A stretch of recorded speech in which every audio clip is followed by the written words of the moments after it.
এই দেশের মধ্যে আওয়ামী লীগ থাকলে ভাত খাবে, ঘুমাইতে পারবে, বিএনপি থাকলে ভাত কাপড় পাবে, ঘুমাইতে পারবে, কিন্তু জামাত ইসলামের মতো যদি একটা দল ক্ষমতার মধ্যে আসে, আল্লাহর কসম করে বলেছে মানুষ নিঃসন্দেহে ঘুমাইতে পারবে না, তারা ঠিক মতন খাবার পাবে না। কিয়ামতের আগ পর্যন্ত মনে রাখবেন জামাত ইসলাম ক্ষমতার মধ্যে আসতে পারবে না।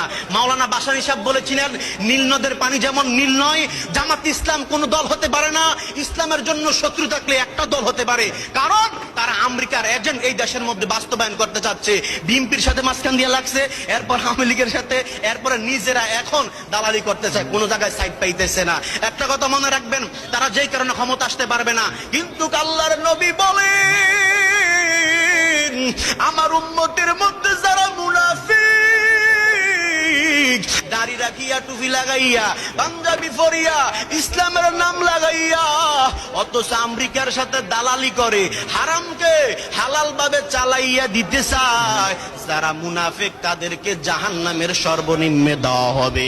ইন্নাল মুনাফিকিনা ফিদ্দারকিল আসফালি মিনান নার। নবীজি বলেন কাফেরদেরকে এত শাস্তি দেওয়া হবে না, মুনাফিকদেরকে যত শাস্তি দেওয়া হবে। আজকে এই জমিনের মধ্যে মুনাফিকের অভাব আছে না নাই?